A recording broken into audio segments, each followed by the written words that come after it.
Hi guys, எல்லாரும் எப்படி இருக்கீங்க? ரொம்ப நாளாக நம்ம சப்ஸ்கிரைபர்ஸ் வந்து ஃபேண்டசி படம் போடுங்க போடுங்கன்னு கேட்டுக்கிட்டே இருந்தாங்க. அதனால ஒரு நல்ல ஒரு ஃபேண்டசி படமாக நான் கொண்டு வந்திருக்கேன். இந்த படத்துடைய ஒன்லைனை பற்றி பார்த்தோம்னா, கிபி 1200ஆம் நூற்றாண்டில் ஒரு 3 சூனியக்காரிய மத போதகர்கள் தூக்கிலிடுறாங்க. அந்த தூக்கில் ஒரே ஒரு சூனியக்காரி மட்டும் தன்னை தூக்கிலிட்டா இந்த நாடே சுடுகாடாக மாறிடும் அப்படின்ட்டு சாபம் கொடுத்து செத்து போயிடுறாங்க. கிட்டத்தட்ட அரை நூற்றாண்டு காலமாக அந்த நாடே வந்து மரண ஓலமாக கேட்டுக்கிட்டு இருக்கு.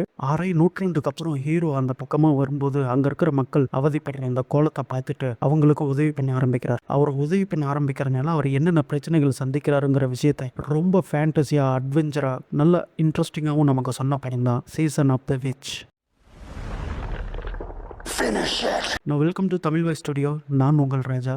இது வரைக்கும் நீங்கள் நம்ம சேனலை சப்ஸ்கிரைப் பண்ணலைன்னா மறக்காமல் சப்ஸ்கிரைப் பண்ணிக்கோங்க. ஃபாலோ பண்ணாதவங்க ஃபாலோ பண்ணிக்கோங்க. இப்போ வாங்க ஸ்ட்ரெயிட்டாக படத்துக்குள்ள போயிடலாம். ஸோ அந்த படம் எப்போ நடக்கிற மாதிரி காமிக்கிறாங்கன்னா 1635 வருஷம் நடக்கிற மாதிரி காமிக்கிறாங்க. அந்த டைம்ல தான் நார்மல் மக்கள் தான் சூனியக்காரிக்கு ரொம்ப பயந்துட்டு இருந்தாங்க இல்லையா.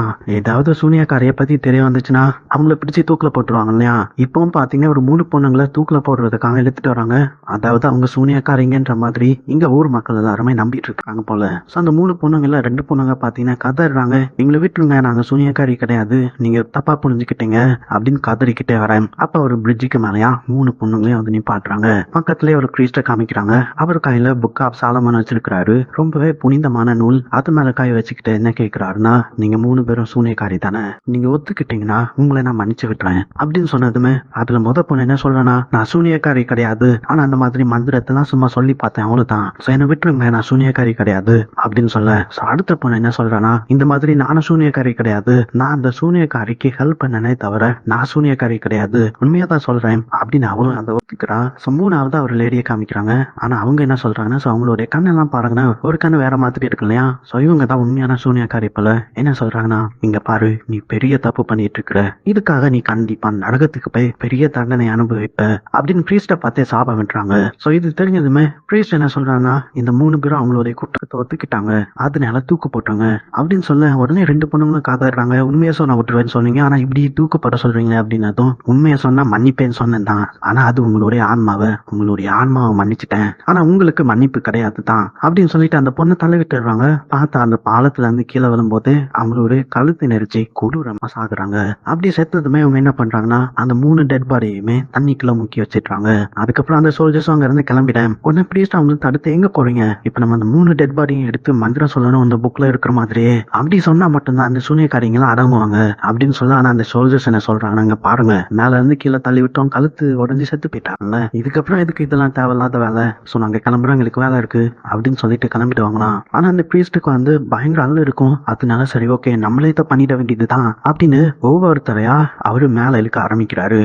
ஒரு பொண்ணுடைய டெட் பாடி எடுக்கிறாரு, அதை வச்சு மந்திரம் சொல்ல ஆரம்பிக்கிறாரு. அப்ப அந்த டெட் பாடி ஷேக் ஆகிற மாதிரி தெரியுமா, இருந்தாலும் நல்லபடியா டெட் பாடிக்கு மந்திரம் சொல்லி முடிச்சிட்டாரு. இவன் அடுத்தது இழுக்கிறாரு.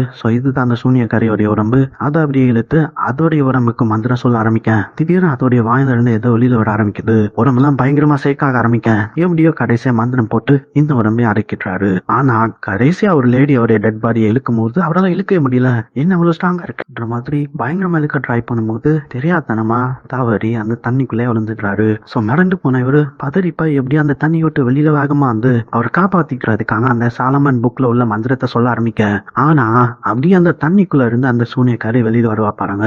வெளியில வந்து அவனுடைய பவர் கெஸ் பண்ணி முதல்ல அந்த புக்கை தான் இருக்கிறான். அது மட்டும் இல்லாம கடைசியா அந்த பிரீஸ்டையும் இவங்களை எப்படி கொலை பண்ணாங்களோ அதே மாதிரி தூக்குல மாட்டி கொலை பண்ணிடுறா. அப்படியே கட் பண்ணிட்டு இப்ப 1332 வருஷம் காமிக்கிறாங்க. கிட்டத்தட்ட ஒரு 100 வருஷத்துக்கு அப்புறம் காமிக்கிறாங்க. அதுலயும் போர் நடக்கிற இடத்த தான் காமிக்கிறாங்க. நிறைய சோல்ஜர்ஸ் வந்து அந்த இடத்துக்கு வந்திருக்க. அதுல இருக்கிற ஒரு சோல்ஜரை காமிக்கிறாங்க. இவன் அந்த படத்தோட ஹீரோ, பேர் வந்து பேமன். அடுத்தது பக்கத்திலே ஹீரோ ஃப்ரெண்டுக்காரனை காமிக்கிறாங்க. அவனுடைய பேர் வந்து ஃபெல்சன். போருக்கு போறதுக்கு முன்னாடி நம்ம ஹீரோ வந்து யார் எத்தனை பேரை கொலை பண்றான்னு பாக்கலாமா அப்படின்னு சவால் விட்டுட்டு போய் ஆப்போசிட்ல இருக்கிற எல்லாத்தையுமே பயங்கரமா அடிச்சு வெளுத்து வாங்குறாங்க. ஆக்சுவலா 2 பேரும் பயங்கரமா சண்டை போடுவாங்க. அப்படியே 2 பேரும் சேர்ந்து சண்டை போட்டா இன்னுமே பயங்கரமா இருக்கும். அதனால ஆப்போசிட்ல வர்ற எல்லாத்தையுமே கொடூரமா வேட்டையாடுறாங்க. அப்படியே டைம் போக போக அவங்க போர் நடக்கிறது தான் காமிக்கிறாங்க. எல்லா சூழ்நிலையிலுமே இவங்க சண்டை போட்டுருக்காங்க. அதாவது மழை பெஞ்சாலும் சண்டை போடுவாங்க, வெயில் அடிச்சாலும் சண்டை போடுவாங்க, கூடவே பண்ணி கூட்டினாலுமே பயங்கரமா சண்டை போடுவாங்க. இப்படி உங்களுடைய பாதி லைஃப் கிட்டத்தட்ட போர்லயே தான் போயிட்டு இருக்குது. இப்படி இருக்க ஒரு நாள் ஒரு சிட்டியில போர் பண்றதுக்காக போறாங்க. அப்படி அதோடைய கேட் எல்லாம் உடைச்சிட்டு உள்ள என்டர் ஆனா ஃபுல்லுமே இருட்டா இருக்கும். இருந்தாலுமே ஆப்பனண்ட்லாம் இருப்பாங்கல்ல, அவங்க எல்லாத்தையுமே இவங்க வெறித்தனமா வேட்டையாடுறாங்க.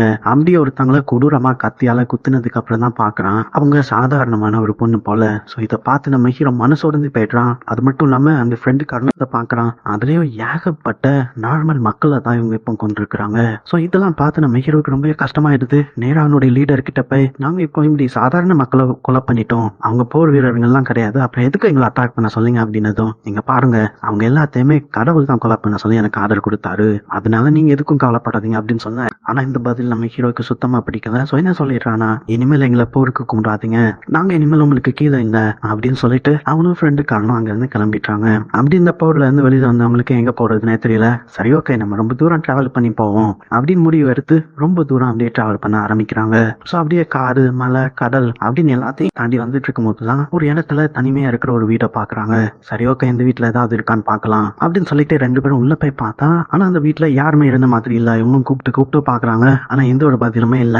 அப்படி ஒரு ரூம் வந்து செக் பண்ணி பார்க்கும்போது அந்த வீட்டுல இருக்கிறவங்க கொடூரமா செத்து போய் இருக்கிறத நம்ம ஹீரோ பாக்குறான். ஆனா இதை ஒரு டிசீஸ் வந்து செத்து இருக்காங்க போல. சோ இதை பார்த்ததுமே இவங்க ரெண்டு பேரும் என்ன பண்றாங்கன்னா, சரி ஓகே, இங்க ஒரு கப்புல இருந்து தனியா வந்துட்டு வந்திருக்காங்க, அவங்க இறந்துட்டாங்க போல அப்படின்னு அந்த வீட்டுக்கு ஏத்தி வச்சுட்டு அவங்களுக்கு இறுதி சடங்கு பண்ணிட்டு அவங்களுடைய அடுத்த பயணத்தை தொடர்றாங்க. அப்படி ரொம்ப தூரம் மறுபடியும் டிராவல் பண்ணி வரும்போதுதான் தூரத்துல இருக்கிற ஒரு அரண்மனையை பாக்குறாங்க. அந்த ஊருக்கு மேல பாத்தீங்கன்னா ஏகப்பட்ட காகங்கள்லாம் சுத்திட்டு இருக்குது. சோ இதை பார்த்த இந்த ஃபெல்சன் என்ன சொல்றானா, இங்க பாருங்க, இந்த ஊருக்குலாம் போக நான் பாக்குறதுக்கு கொடூரமா இருக்குது, நம்ம சுத்தி போயிடலாம் அப்படின்னு. அதுவும் ஆனா நம்ம ஹீரோ என்ன சொல்றோம், அங்க பாரு நம்ம குதிரைக்கு தேவையான சாப்பாடுலாம் முடிஞ்சு போச்சு, சோ நம்ம அங்க போய் என்னன்னு பார்த்துட்டு வந்துடலாம் அப்படின்னு சொல்லி மூஞ்செல்லாம் மறைச்சிட்டு பாத்தீங்கன்னா அந்த ஊருக்குள்ள அப்படியே போக ஆரம்பிக்கிறாங்க. அப்படி அந்த ஊருக்குள்ள வந்ததுமே அங்க இருக்கிற மக்கள் எல்லாம் பார்த்து பயங்கரமா ஷாக் ஆகுறாங்க. ஏன்னா அங்க உள்ள மக்கள் எல்லாத்துமே கடவுள்கிட்ட ப்ரே பண்ணிட்டு எங்களை காப்பாத்துங்க, இந்த கொடிய கொள்ளை நோய் கிட்ட இருந்து எங்களை காப்பாத்துங்கன்ற மாதிரி பயங்கரமா ப்ரே பண்ணிட்டே நடந்து போயிட்டு இருக்காங்க. சோ இதை பார்த்து நம்ம ஹீரோக்கு ஒண்ணுமே புரியல. அதனால சைடுல இருக்கிற ஒருத்தர்கிட்ட கேட்கும்போது அவர் என்ன சொல்றாருன்னா, என்ன இந்த ஊருக்கு புதுசா வந்திருக்கீங்களா, இங்க அப்படிதான், இங்க ஒரு கொடூரமான நோய் ஒண்ணு பரவிட்டு இருக்குது, 100ல கிட்டத்தட்ட 80 மக்களுக்கு மேல இறந்து போயிடுவாங்க. சோ என்னுடைய ஒய்ஃபும் அதுல தான் இறந்து போனா, அது மட்டும் இல்லாம என்னுடைய பொண்ணு வேற காணாம போயிட்டா. ஆமா, நீங்களாம் யாரு, எதுக்கு வந்திருக்கீங்க அப்படின்னு விசாரிக்கும் போதுதான் நம்ம ஹீரோ என்ன சொல்றோம்னா, இந்த மாதிரி குதிரையோட சாப்பாடுலாம் முடிஞ்சு போச்சு, அதுக்கு வந்து நாங்க சாப்பாடு வாங்க வந்திருக்கோம்ன்ற மாதிரி சொல்லிட, சரி ஓகே அங்க போய் விசாரிங்கன்ற மாதிரி இந்த சோல்ஜர் அனுப்பி விட்டுறாரு. இவருடைய பேர் வந்து ஜோகன். அதுக்கப்புறம் நம்ம ஹீரோ வந்து, சரி ஓகே நம்ம குதிரைக்கு இதை வாங்கிட்டு கிளம்பிட வேண்டியதுதான் அப்படின்னு அவங்க ஒரு இடத்துல வந்து நிப்பாட்டி குதிரைக்கான இதெல்லாம் வாங்கிட்டு இருக்கும்போது இவங்க வண்டியில இருக்கிற திங்ஸ் ஒரு சின்ன பையன் எடுத்து வைக்கிறான். அப்படி எடுத்து வைக்கும் போது நம்ம ஹீரோடைய ஸ்வாட் வந்து கீழே விழுந்துருது. அப்படி கீழே விழுந்ததுமே அதுல இருக்கிற சிம்பிள் வந்து பாத்துட்டாங்க. இந்த சிம்பிள் வந்து ஒரு பெரிய போர் படையோட எதுன்றது உங்களுக்கு தெரிய வந்துருது. சோ இதை பார்த்து நம்ம ஹீரோ டக்குன்னு அதை எடுத்து மறைச்சு வச்சுட்டு இங்க இருந்து கிளம்பலாம் அப்படின்னு அந்த ஃப்ரெண்டுக்காரன் சொல்லி சீக்கிரமா அங்க எல்லாத்தையுமே பேக் பண்ணிட்டு கிளம்பலான்னு பாக்குறாங்க. ஆனா நிறைய சோல்ஜர்ஸ் வந்து நம்ம ஹீரோவை சுத்தம் வச்சுட்டாங்க. ஆனா நம்ம ஹீரோ தான் பெரிய ஆளாச்சு, ரெண்டு பேரும் சேர்ந்து சண்டை போடுறாங்க. ஆனாலும் இந்த கிராஸ் பாவை வச்சு இவங்க ரெண்டு பேர்த்தையும் மடக்கிடுறாங்க. நம்ம ஹீரோவும் சரி ஓகே நாங்க சரணடைஞ்சிட்டோம் அப்படின்னு ஒத்துக்கிறான். ஸோ அதனால இவங்களை அரெஸ்ட் பண்ணி கூட்டிட்டு போயிட்டு இருக்கும் போது தான் ஒரு ப்ரீஸ்ட் வந்து இவங்களை பாக்குறாங்க.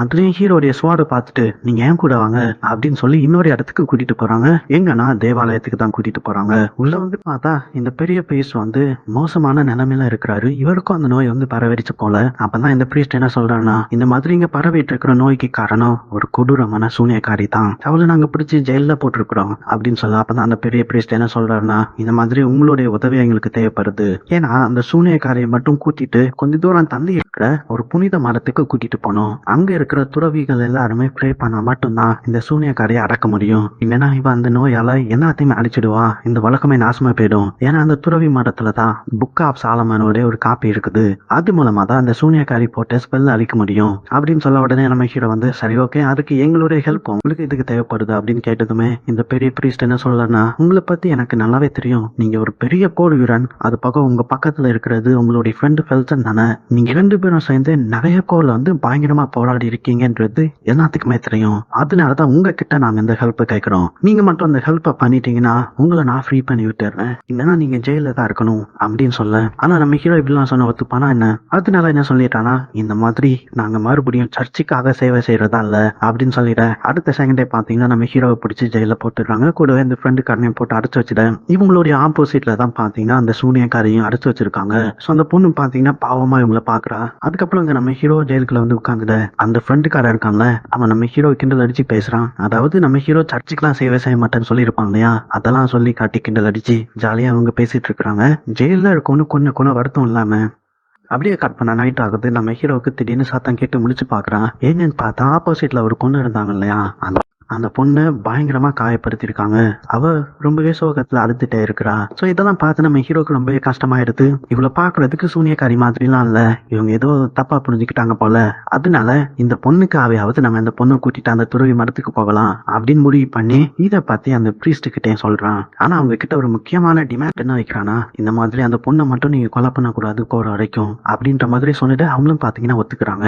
அதுக்கப்புறம் போறதுக்கான ரூட்டை வந்து பாக்கணும் இல்லையா, அதுக்காக மேப்ல வச்சு எந்தெந்த பாதையில போலான்ற மாதிரி கேக்குறாங்க. கூடவே பாத்தீங்கன்னா இவங்க இந்த ஊருக்கு வரும்போது ஒரு சோல்ஜர் கிட்ட பேசிருப்பாங்க இல்லையா, அவரும் இருக்கிறாரு. அவரும் இவங்க கூட போக போறாரு போல. அது மட்டும் இல்லாம அந்த துறவி மடத்துக்கு போறதுக்கான ரூட் பார்த்து வைக்கிறாங்க. இருந்தாலும் நம்ம ஹீரோக்கு இது வந்து சாட்டிஸ்ஃபை ஆகல. அதனால யாராவது அந்த துறவி மடத்துக்கு போயிட்டு வந்திருக்காங்களா அப்படின்னு கேட்டதுமே ஆமான்ற மாதிரி ஒருத்தனை போய் காமிக்கிறாங்க. சோ அவனை ஆல்ரெடி பாத்தீங்கன்னா ஜெயில போட்டு அரைச்சு வச்சிருக்காங்க. அவனுடைய பேரு ஹேகமர். சோ நிறைய மக்களை வந்து ஏமாத்தான் போல, அதனாலதான் பிடிச்சு ஜெயில போட்டிருக்காங்க. சோ நம்ம ஹீரோ அவங்க கிட்ட போய் இந்த மாதிரி எங்களை நீ அந்த துறவி மடத்துக்கு கூட்டிட்டு போனீங்கன்னா உனக்கு இங்க விடுதலை ஆகிற சான்ஸ் கிடைக்கும் அப்படின்னு சொல்ல, இங்க இருந்து சாகிறதுக்கு அங்க வந்தாவது சாகலாம், சரி கூட்டிட்டு போறேன்ற மாதிரி ஒத்துக்கிறான். இனிமேல் அடுத்தது உங்களுடைய பயணத்தை தொடர்ந்து ஆகணும். அந்த சூனியக்காரி வந்து கூட்டிட்டு போகணும் இல்லையா, அதாவது இவங்க சூனியக்காரி நினைச்சிட்டு இருக்கிற அந்த பொண்ணை கூட்டிட்டு போகணும்ல, அதனால அந்த பொண்ணை வந்து தூக்குறதுக்காக வராங்க. ஆல்ரெடி அவளுக்கு மயக்க மருந்து கொடுத்துட்டாங்க போல. சோ அந்த பிரீஸ்டும் அவளை வந்து பார்க்கலான்னு வரும்போது டக்குன்னு அவன் என்ன பண்ணிடுறானா, இந்த பிரீஸ்ட பிடிச்சி அட்டாக் பண்ண ஆரம்பிச்சிட்டான். ஆனா நல்ல வேலையை நம்ம ஹீரோ அந்த ஃப்ரெண்டு காரணம் இருந்ததுனால அந்த பொண்ணை எப்படியோ பிடிச்சி தடுத்துடுறாங்க. அப்புறம் என்ன, ஒரு வண்டி மாதிரி இருக்குது, அந்த வண்டிக்குள்ள அந்த பொண்ணை அடைச்சு வச்சு இங்க இருந்து கூட்டிட்டு போக ஆரம்பிக்கிறாங்க. அதே சமயத்துல இந்த பெரிய பிரீஸ்ட காமிச்சான். அவரும் பாத்தீங்கன்னா உடம்பு சரியில்லாம கொஞ்ச நேரத்துல இறந்து போயிட்டாரு. அப்படியே கட் பண்ணா இந்த பொண்ணை வந்து கூட்டிட்டு போயிட்டு இருக்காங்க. போகும்போது இந்த சோல்ஜர் இந்த பிரீஸ்ட் கிட்ட, பிரீஸ்ட் நீங்க எப்படி இந்த பொண்ணை சூனியக்காரின்னு சொல்றீங்க அப்படின்னு கேட்டதுமே பிரீஸ்ட் என்ன சொல்றாருன்னா, இந்த பொண்ணு வந்து இந்த ஊருக்கு வரும்போது ஏதோ ஒரு முணுமுணுத்துட்டே இருந்தா, அப்படி முணுமுணுத்துட்டே இருக்கும்போது தான் இந்த ஊருக்கு அந்த நோய் வந்து பரவ ஆரம்பிச்சது. இவ போற இடம்லாம் அந்த நோய் வந்து பரவ ஆரம்பிச்சது. சோ இவ மூலமா தான் அந்த நோய் பரவி இருக்குது, இவ சூனியக்காரியா தான் இருக்கணும் அப்படின்னு சொல்ல உடனே இந்த சோல்ஜர் என்ன சொல்றாருன்னா, அப்படி பார்த்தா இவ எங்க ஒரு சைட்லாம் வரவே இல்லையே, ஆனா இருந்தாலுமே அந்த நோய் வந்து எங்க ஊர்ல வந்துட்டு இருந்துச்சு, அப்படி பார்க்கும்போது இவளை எப்படி நீங்க சூனியக்காரின்னு சொல்லலாம் அப்படின்னு இந்த சோல்ஜர் பதிலுக்கு சொல்லிட்டு வந்துட்டு இருக்கான். பின்னாடியே நம்ம ஹீரோ அந்த ஃபெல்ஸனும் வந்துட்டு இருக்காங்க இல்லையா, அவங்க பேசிட்டு வந்துட்டு இருக்கும்போது அவங்கள யாரோ ஃபாலோ பண்ற மாதிரி எனக்கு ஃபீல் ஆகுது. அதனால ஒரு சின்ன ட்ராப் மாதிரி செட் பண்றாங்க. பார்த்தா அந்த இடத்துக்கு ஒரு பையன் வரான். ஆனா யாரு எதுக்கு இவங்களை ஃபாலோ பண்றான்னு தெரியல. சோ இவனை பிடிக்கிறதுக்காக தானே இவங்க வெயிட் பண்ணிருப்பாங்க. கரெக்டா அவன் பார்த்துட்டு இருக்கும்போது நம்ம ஹீரோ அவனுடைய கழுத்துல கத்தி வச்சு நீ யாரு அப்படின்னு கேட்டதுமே இப்பதான் அவன் அவனை பத்தி சொல்ல ஆரம்பிக்கிறான். என்னுடைய பேர் வந்து கே, நான் ஒரு சோல்ஜருடைய பையன் தான், எனக்கு உங்களை பத்தி தெரியும், உங்களை பத்தி நிறைய கேள்விப்பட்டிருக்கிறேன், அதனாலதான் உங்க கூட வந்து சேர்ந்துக்கலான்ற மாதிரி வந்தேன், உங்களுடைய பயணத்துக்கு நான் ரொம்பவே உறுதுணையா இருப்பேன் அப்படின்னு சொல்ல. ஆனா நம்ம ஹீரோ என்ன சொல்றானா, இல்ல நீ இதுக்கு தகுதியானவனா இருக்க மாட்டேன், ஏன்னா நாங்க போறது ஆபத்தான பாதை அப்படின்னு சொல்ல. ஆனா இந்த சின்ன பையன் நான் கண்டிப்பா வருவேன், என்னை எப்படியாவது கூட்டிட்டு போங்கன்ற மாதிரி சொன்னதும் உடனே ஃபெல்சன் இருக்கான் இல்லையா, அப்படின்னு உனக்கு ஒரு டெஸ்ட் வைக்கணுமே, நீ தான் இதுக்கு சரிப்பட்டு வர மாட்டா அப்படின்னு சொல்ல. ஆனா இந்த சின்ன பையன் பாத்தீங்கன்னா நம்ம ஃப்ரெண்டுக்கான ஏதோ அவனுக்கு செம டென்ஷன் ஆயிடுது. பாடா என்கிட்ட மோதி பாரு, என்ன நீ சமாளிச்சிட்டேனா நீ எங்க கூட வரலான்ற மாதிரி சொல்ல. அவனும் பாத்தீங்கன்னா தைரியமா சண்டை போட ஆரம்பிக்கிறான். சோ என்னதான் அந்த ஃபெல்சனை வந்து அட்டாக் பண்ணாலுமே இந்த கை வந்து நல்லாவே சமாளிக்கிறான். ஆனா நம்ம ஃப்ரெண்டுக்காரன் தான் மிகப்பெரிய போர் வீரன் ஆச்சு, அவனுக்கு நிறைய எக்ஸ்பீரியன்ஸ் எல்லாம் இருக்கு இல்லையா, அது மூலமா அந்த சின்ன பையன் அடிச்சு லாக் பண்றான். கரெக்டா நம்ம ஹீரோ வந்து ஸ்டாப் பண்ணுங்க அப்படின்ற மாதிரி நிறுத்திட்டு அந்த கே கிட்ட சரி ஓகே நீ எங்க கூட வரலான்ற மாதிரி ஒத்துக்கிறான். அப்புறம் அப்படியே நைட் ஆகுது. இவங்க போற வழியில ஒரு இடத்துல ஸ்டே பண்றாங்க. அதுலயும் வந்து விச்சு இருக்கான் இல்லையா, அவனுக்கு சாப்பாடு கொடுக்கறதுக்காக நம்ம ஹீரோ வர. சோ நம்ம ஹீரோ கிட்ட இருந்து சாப்பாடு வாங்கி சாப்பிட்டுக்கிட்டு நீங்க ரொம்பவே நல்லவங்களா இருக்கீங்க அப்படின்னு சொல்லிக்கிட்டு சைட்ல திரும்பி பிரீஸ்ட பாக்க உன்ன நம்ம ஹீரோ வந்து அந்த பிரீஸ்ட் உன்னை ரொம்பவே காயப்படுத்தினானா அப்படின்னு கேட்டதுமே ஆமா அவர் ரொம்பவே மோசமானாரு, அது மட்டும் இல்லாம சூனியக்காரி இல்லாதவங்களெல்லாம் இவங்க வந்து இந்த மாதிரி தூக்கில போட்டுருவாங்க. இப்படிதான் கொஞ்ச நாளைக்கு முன்னாடி ஒரு அப்பாவை பொண்ணை வந்து சாகடிச்சிட்டாங்க. அவ சூனியக்காரியா தான் இருந்திருந்தா எப்படியாவது தப்பிச்சு வந்திருப்பான்ல, ஆனா அவ செத்து போயிட்டா. அவளுக்கு கிடைச்சதோ சூனியக்காரின்ற ஒரு பேர் மட்டும்தான். அப்படிதான் என்னையும் இவங்க பண்றாங்க, என்ன சீக்கிரமா சாகடிச்சிருவாங்கன்ற மாதிரி சொல்ல. ஆனா நம்ம ஹீரோ என்ன சொல்றோம்னா, இங்க பாரு உனக்கு எதுவுமே ஆகாது, அதுக்கு நான் பொறுப்புன்ற மாதிரி சொல்லிட்டான். அப்புறமா நம்ம ஹீரோ மத்த எல்லாருமே ரெஸ்ட் எடுத்துட்டு இருக்கிற இடத்துக்கு வரான். அதாவது அது பக்கத்துலயே ஒரு கேம்ப் ஃபயர் மாதிரி போட்டிருப்பாங்க. அப்போ அந்த பிரீஸ்ட் இருக்காரு, அவர் என்ன சொல்றாருன்னா, இங்க பாரு நீ அந்த சூனியக்காரி கிட்ட பேசுனேன்னு நினைக்கிறேன், ஆனா ஒண்ணு சொல்றது மட்டும் நல்லா புரிஞ்சுக்கோ, அவளை மட்டும் நம்பிடாத, அவன் உன்னுடைய மைண்டை கொலாப்ஸ் பண்ணுவான், அதுக்கப்புறம் அவங்களால உனக்கு ஆபத்து வரும் அப்படின்னு சொல்ல. ஆனா நம்ம ஹீரோ வந்து இதை பெருசா நம்புற மாதிரி இல்ல. ஸோ இதெல்லாம் இப்படி இருக்க இப்போ நைட்டு தூங்க போகிறாங்க. ஆனால் அதுக்கு முன்னாடி ஒவ்வொருத்தரா இந்த சூனியக்காரியை பாதுகாக்கணும். ஏன்னா இவன் நைஸாக தப்பிச்சு ஓடிடக்கூடாது இல்லையா? அதுக்காக ஃபர்ஸ்ட் இந்த சோல்ஜர் இருந்திருப்பாரு. ஸோ அவருடைய டைம் முடிஞ்சதுமே இந்த ப்ரீஸ்ட் வர. ஸோ ப்ரீஸ்ட்டை பார்த்ததுமே அந்த சூனியக்காரி என்ன சொல்றானா, இவர் வேண்டாம், இவரை என்கிட்ட விட்டு போவாதீங்க, எனக்கு பயமா இருக்குது அப்படின்னு கத்த ஆரம்பிச்சிட்றான். ஸோ இதை பார்த்த சோல்ஜர் மெல்ல அந்த சூனியக்காரி பக்கத்து வழியா போலான்னு பார்க்கும்போது டக்குன்னு அவருடைய கழுத்தையே பிடிச்சிட்றான். பிடிச்சி கம்பிலாச்சு இழுக்க. ஸோ இதை பார்த்து ப்ரீஸ்ட் அவருக்கு ஹெல்ப் பண்ணலான்ற மாதிரி பக்கத்துல வர அதுக்குள்ள அவர்கிட்ட இருந்து கிராஸ் சிம்பிள் எடுத்து அவருடைய கையிலையா சொருகின்றான். ஸோ அவரும் பயங்கரமா கத்த இந்த சத்தம் நம்ம ஹீரோவுக்கும் அந்த ஃப்ரெண்டு காரணங்களுக்கும் கேக்குது. ஒன்னு வேக வேகமா அந்த இடத்துக்கு வந்து பாக்குறாங்க. பார்த்தா இந்த பிரீஸ்டோடைய கை குத்தப்பட்ட நிலைமையில கதறிட்டு இருக்கிறாரு. உள்ள அந்த பொண்ணை காணோம், தப்பிச்சு ஓடிட்டா போல. ஸோ இதை பார்த்து அவங்க பதறி போறாங்க. உடனே வேக வேகமா பக்கத்துல இடத்துல எல்லாம் தேட ஆரம்பிக்கிறாங்க. பார்த்தா அந்த இடத்துல ஒரு வில்லேஜ் மாதிரி இருக்குது. ஸோ இதுக்குள்ளதான் அந்த பொண்ணு போயிருப்பான், சீக்கிரமா தேடுங்க அப்படின்னு தேடும்போது ஒரு பொண்ணு பதறி ஓடிட்டு இருக்கிறான். அவ்வளவுதான் இருக்கும் அப்படின்னு வேகமா வந்து பிடிக்கிறாங்க. பார்த்தா அதாவன் கிடையாது. உடனே அடுத்தது ஒரு ட்ரெஞ்ச் மாதிரியான ஒரு ஏரியா இருக்குது. அந்த இடத்துல ஒரு சின்ன மேஸ் மாதிரி இருக்குது. ஸோ இதுக்குள்ளதான் கண்டிப்பா அவன் மறைஞ்சிருப்பான். ஸோ பிரிஞ்சு தேடலாம் அப்படின்னு ரெண்டு பேரா பிரிஞ்சு தேட ஆரம்பிக்கிறாங்க. அதுலயும் இந்த கே பையன் இருக்கான் இல்லையா, அந்த கேயும் சோல்ஜரும் ஒன்னு அறந்து தேடிட்டு இருக்காங்க. அப்ப அவங்க நிறைய கொடூரமான கிரேவ்ஸ் எல்லாம் பாக்குறாங்க. அது மட்டும் இல்லாம இந்த சோல்ஜர் இருக்காரு இல்லையா, அவருடைய பொண்ணு வந்து காணாம போயிருப்பாங்கல்ல, அந்த பொண்ணுடைய சத்தம் கேக்குது. இதனால இவர் அப்படியே மைண்ட் அளவுல கொஞ்சம் திசை நம்புறாரு. அவருடைய பொண்ணு சத்தம் கேட்கிற இடத்த நோக்கி, என்னுடைய பொண்ணு எங்க இருக்கா, எங்கதான் இருக்காளா அப்படின்னு சத்தம் வர இடத்த நோக்கி சுத்தி சுத்தி வந்துட்டு இருக்க. இங்க அந்த கைக்கு ஒண்ணுமே புரியல, இவரை என்னடா இப்படி சுத்திட்டு இருக்காரு அப்படின்னு பாத்துட்டு இருக்கிறான். ஆனா அப்படி சுத்தி இருந்தவரு வேகமா அந்த கை பக்கத்துல வந்து அவன் மேல சொருக்கிட்டேன். பார்த்தா அந்த கை கையில வச்சிருந்த ஸ்வாட் வந்து அவர் மேல குத்தி அவர் அந்த இடத்துல உயிரை விட்டுறாரு. அப்பதான் கரெக்டா நம்ம ஹீரோ ஃப்ரெண்டுக்காரன் வந்துட்டான். ஸோ அந்த கையை பார்க்கவும் அவன் என்ன சொல்றானா, எனக்கு இதுக்கும் சம்பந்தம் கிடையாது, அவருக்கு என்னாச்சுன்னு தெரியல, திடீர்னு ஏதோ ஒரு பொண்ணு பேரை சொல்லி கத்திட்டே இருந்தாரு, அப்படி ஓடி என்னுடைய மேல வந்து மோதிட்டாரு, நானும் எப்படி இப்படி கத்தி வச்சேன்னு தெரியல அப்படின்னு சொல்ல. ஆனா அந்த இடத்துலதான் அந்த சூனியக்காரியும் இருக்கிறா. ஸோ இதை பார்த்து அந்த ஃப்ரெண்டுக்காரன் அந்த சூனியக்காரியை பிடிச்சிட்டேன். அவ அப்பவும் பாத்தீங்கன்னா தப்பிக்கத்தான் ட்ரை பண்றா. இருந்தாலும் கடைசியில எப்படியா அவளை பிடிச்சிட்டாங்க. ஆனா அவ அழுதுகிட்டு என்ன விட்டுருங்க, என்ன கொலை பண்ண பாக்குறாங்க, எம்ல எந்த ஒரு தப்பும் இல்ல அப்படின்னு அழ ஆரம்பிச்சிடுறான். சோ இதெல்லாம் பார்த்து நம்ம ஹீரோக்கு ஒண்ணுமே புரியல. அது மட்டும் இல்லாம இவங்க கூட வந்து ஒரு சோல்ஜர் இறந்துட்டாங்க இல்லையா, அதனால அவருடைய பாடியை புதைச்சிட்டு இறுதி சடங்குலாம் பண்றாங்க. சோ இவங்களுக்கு ரொம்பவே கஷ்டமாயிடுது. இருந்தாலும் சரி ஓகே நம்மளுடைய பயணத்தை தொடரலாம் அப்படின்னு அங்க இருந்து அடுத்தது போக ஆரம்பிக்கிறாங்க. அப்படி போறதுக்கு முன்னாடி இந்த பிரீஸ்ட் இருக்காரு இல்லையா, அவர் நம்ம ஹீரோ கிட்ட வந்து இது எல்லாத்துக்குமே காரணம் அந்த சூனியக்காரி தான், அவ தான் அந்த மாதிரி பண்ணிருக்கணும், அவளை மட்டும் நீ எப்போதுமே நம்பாத, எப்போதுமே கேர்ஃபுல்லா இருன்ற மாதிரி அங்க இருக்கிற எல்லாத்துக்குமே அட்வைஸ் பண்ணிட்டு இருக்கான். ஆனா நம்ம ஹீரோக்கு இது மேல சுத்தமா நம்பிக்கை இல்ல. அவன் பாட்டுக்கு அங்க இருந்து கிளம்புறான். அப்பதான் அந்த சூனியக்காரியை காமிக்கிறாங்க. அவ அப்படியே வில்லத்தனமா சிரிக்கிறா. சோ உண்மைக்குமே இவ சூனியக்காரியா, இதனா என்ன ஏத்துன்றது தெரியல.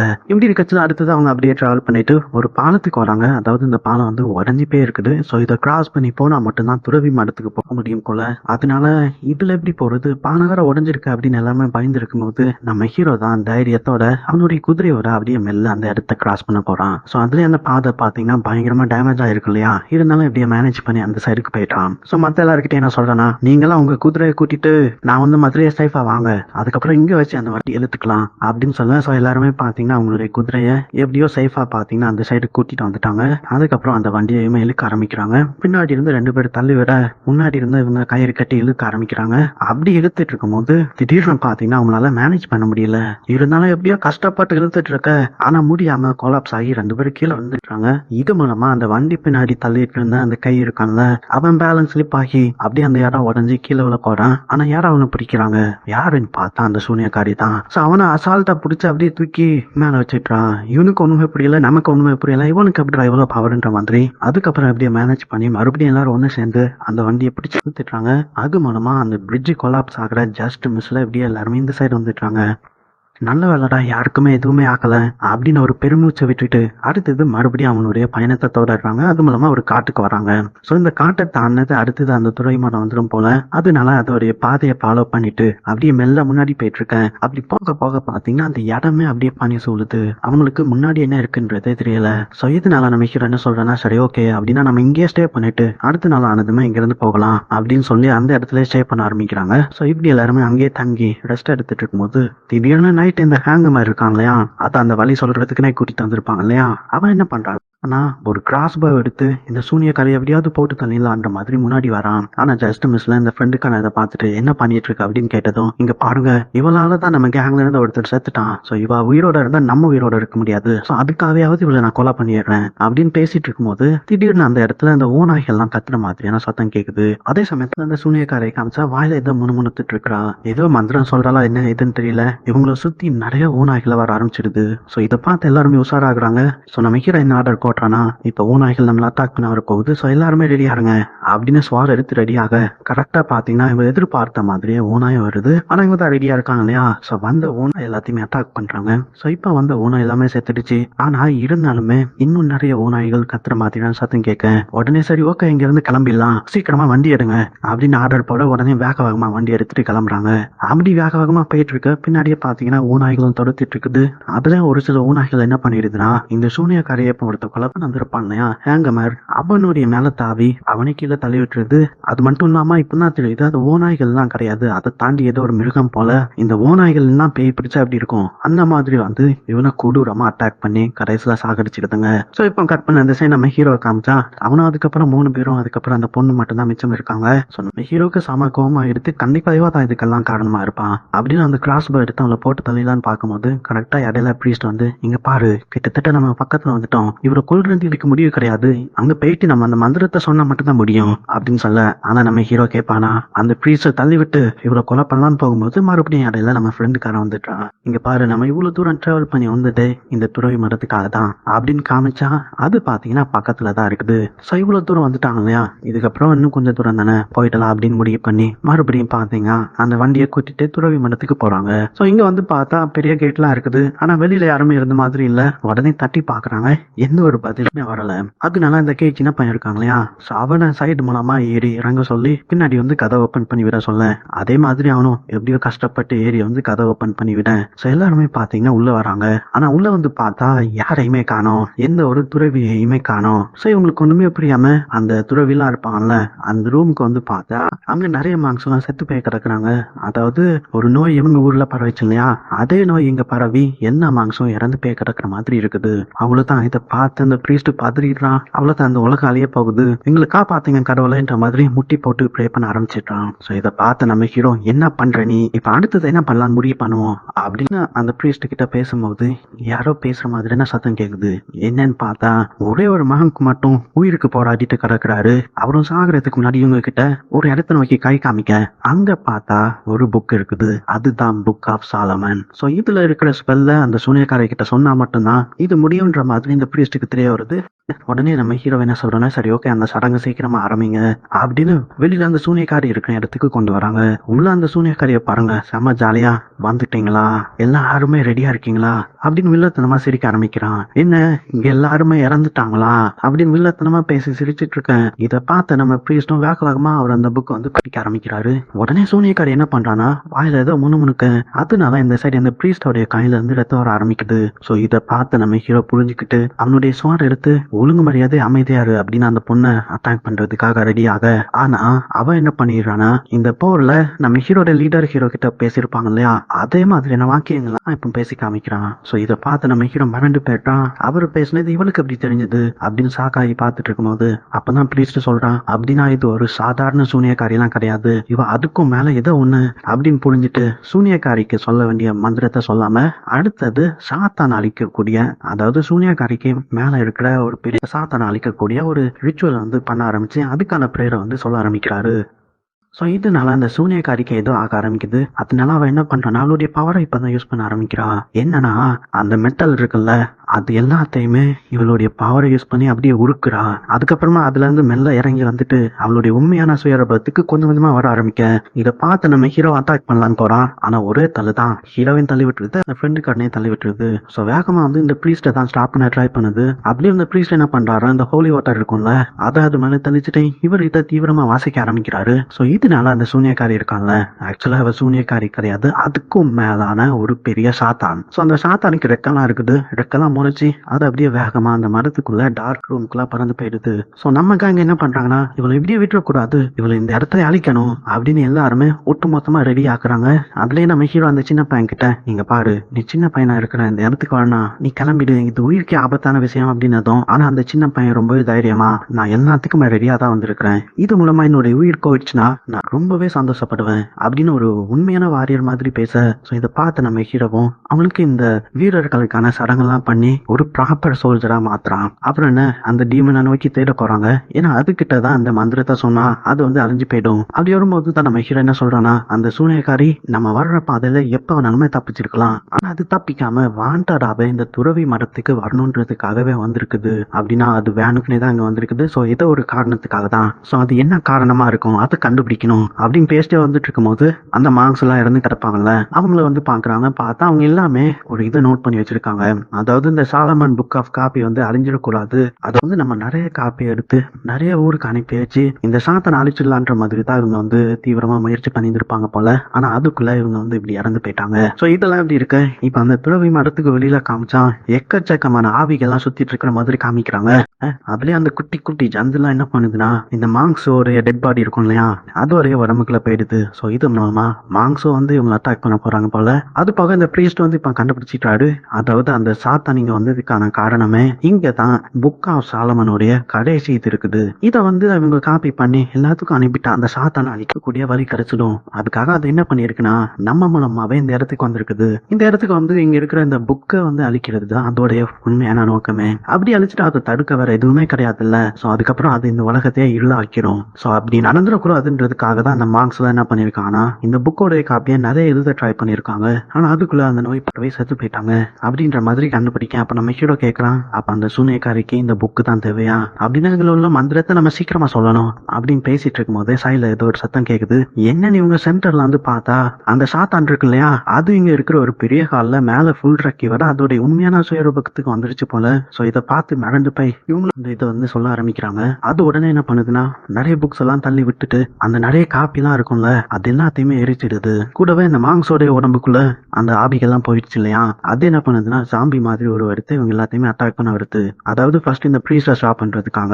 உடனே நம்ம கேங் என்ன பண்றாங்கன்னா, அதை அந்த ப்ரீஸ்ட் கிட்ட நெருங்க விடாம எல்லாத்தையுமே அட்டாக் பண்ணிட்டு இருக்காங்க. அந்த மாங்ஸ் எல்லாம் பாத்தீங்கன்னா அப்படியே செவுத்து மேலாம் ஏறி போறாங்க, அப்படி ஏறிலாம் வந்து அட்டாக் பண்றாங்க. இருந்தாலும் நம்ம கேங் சும்மா இல்லாம அவங்க எல்லாத்தையுமே எதிர்த்து போராட, அப்பதான் நம்ம ஹீரோ கண்டுபிடிக்கிறான் அதோடைய தலையில அடிச்சாதான் அவங்க சாகுறாங்கன்னு சொல்லிட்டு உடனே இது எல்லாத்தையும் பண்ண எல்லாருமே பாத்தீங்கன்னா மாங்ஸ தலையில அடிச்சு சாகடிக்கிறாங்க. அதே சமயத்துல இந்த பிரீஸ்டும் பாத்தீங்கன்னா வேகமா அதை சொல்லிட்டு இருக்காங்க இல்லையா அந்த மந்திரத்தை. அப்படி சொல்லிட்டு இருக்கும் போது பின்னாடி அந்த சாத்தானை வந்து இவனுடைய தலையை பிடிச்சி திரும்பி சாகடிச்சிடுது. ஸோ இப்போ அந்த பிரீஸ்டோடைய கதை முடிஞ்சது. ஸோ இப்போ கடைசியா இருக்கிற அந்த புக்கை எடுத்து முடிச்சிடலாம் அப்படின்னு அதை எடுக்க வரும்போது கரெக்டா நம்ம ஹீரோ வந்து அட்டாக் பண்றான். ஸோ இதை பார்த்த சாத்தான் வேகமா நம்ம ஹீரோ வந்து அட்டாக் பண்ணி, இங்க பாரு, அந்த புக்ல இருக்கிற எல்லா காப்பியும் நான் அழிச்சிடுவேன், அதுக்கப்புறம் இந்த உலகமே இன்னொரு இதுதான் அப்படின்னு சொல்லி நம்ம ஹீரோவை கொலை பண்ணலான்னு வரும்போது பின்னாடி வந்து நம்ம ஃப்ரெண்டுக்காரன் அட்டாக் பண்றான். அதனால அது நம்ம ஹீரோவை விட்டுட்டு இப்ப நம்ம ஃப்ரெண்டுக்காரனை பிடிச்சி அப்படியே ஒரு அமுக்கம் பாருங்க, அதுவும் அந்த ரெக்கைக்குள்ள வச்சு அமுக்குனதும் அவன் அப்படியே எரிஞ்சு அந்த இடத்துல சாம்பல் ஆகி கடைசியில அந்த ஃப்ரெண்டுக்காரனும் இறந்து பாறான். ஸோ நம்ம ஹீரோவுக்கு ரொம்பவே கஷ்டமாயிடுது.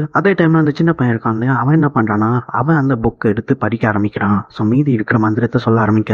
ஸோ இதனால அந்த சாத்தானும் டென்ஷன் ஆகி இவனும் பிடிச்சி அட்டாக் பண்ண வரும்போது இடையில நம்ம ஹீரோ வந்து அதை தடுத்து அது கூட சண்டை போட்டு அதோடைய 2 ரெக்கையுமே ஒரு செவத்துல அடிச்சு வச்சிடுறான். ஆனா அது பதிலுக்கு நம்ம ஹீரோவை கொடூரமா அட்டாக் பண்ணிட்டு, இருந்தாலும் நம்ம ஹீரோ விடாம அதை அப்படியே பிடிச்சு வச்சிருக்க இந்த கையும் பாத்தீங்கன்னா முடிஞ்ச அளவுக்கு மந்திரத்தை சொல்லி கடைசியில பாத்தீங்கன்னா ஃபுல் மந்திரத்தையும் சொல்லி முடிச்சிட்டான். இதனால அந்த இடமே ஒரு மாதிரி ஆகுது. அந்த சூனியக்காரி அதான் அந்த சாத்தானுக்கும் உடம்புல ஏதோ பண்ணி கொஞ்சம் கொஞ்சமா ஃபுல்லா எரிய ஆரம்பிக்குது. அப்படி கடைசியா ஃபுல்லா எரிஞ்சு அதுக்குள்ள இருந்து இந்த பொண்ணு மட்டும் விழுந்துடுறா. சோ அந்த சாத்தான் கம்ப்ளீட்டா அழிஞ்சு போச்சு.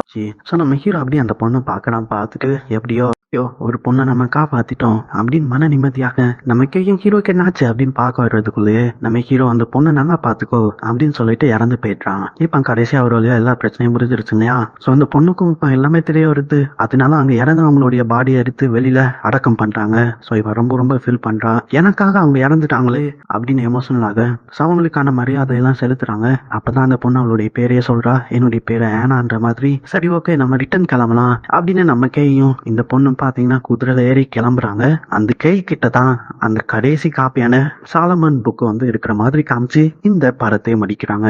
ஸோ எப்படி இருந்துச்சு? செமையா இருந்துச்சுல்ல? ஸோ பிடிச்சிருந்துச்சுன்னா மறக்காம ஒரு லைக்கை தட்டி விட்டுருங்க. சேஃபாக இருங்க. உங்களுக்கு பிடிச்ச எல்லாத்தையுமே ரொம்ப ரொம்ப சேஃபாக பார்த்துக்கோங்க. ஐயோ, ஒரு பொண்ணை நம்ம காப்பாத்திட்டோம் அப்படின்னு மன நிம்மதியாக நமக்கு ஹீரோக்கு என்னாச்சு அப்படின்னு பார்க்க வர்றதுக்குள்ளேயே நம்ம ஹீரோ அந்த பொண்ணை நல்லா பார்த்துக்கோ அப்படின்னு சொல்லிட்டு இறந்து போயிடுறான். இப்போ கடைசியா ஒரு வழியா எல்லா பிரச்சனையும் முடிஞ்சிருச்சு இல்லையா? ஸோ அந்த பொண்ணுக்கும் இப்போ எல்லாமே தெரிய வருது. அதனால அங்கே இறந்தவங்களுடைய பாடியை எடுத்து வெளியில அடக்கம் பண்றாங்க. ஸோ இவ ரொம்ப ரொம்ப ஃபீல் பண்றா. எனக்காக அவங்க இறந்துட்டாங்களே அப்படின்னு எமோஷனல் ஆக ஸோ அவங்களுக்கான மரியாதையெல்லாம் செலுத்துறாங்க. அப்பதான் அந்த பொண்ணு அவளுடைய பேரையே சொல்றா. என்னுடைய பேரை ஏனான்ற மாதிரி. சரி, ஓகே, நம்ம ரிட்டர்ன் கிளம்பலாம் அப்படின்னு நம்ம கேயும் இந்த பொண்ணு பார்த்தீங்கன்னா குதிரையில ஏறி கிளம்புறாங்க. அந்த கை கிட்ட தான் அந்த கடைசி காப்பியான சாலமன் புக் வந்து இருக்கிற மாதிரி காமிச்சு இந்த படத்தை முடிக்கிறாங்க. ஸோ எப்படி இருந்துச்சு? செமையா இருந்துச்சுல்ல? ஸோ பிடிச்சிருந்துச்சுன்னா மறக்காம ஒரு லைக்கை தட்டி விட்டுருங்க. சேஃபா இருங்க. உங்களுக்கு பிடிச்ச எல்லாத்தையுமே ரொம்ப ரொம்ப சேஃபா பார்த்துக்கோங்க.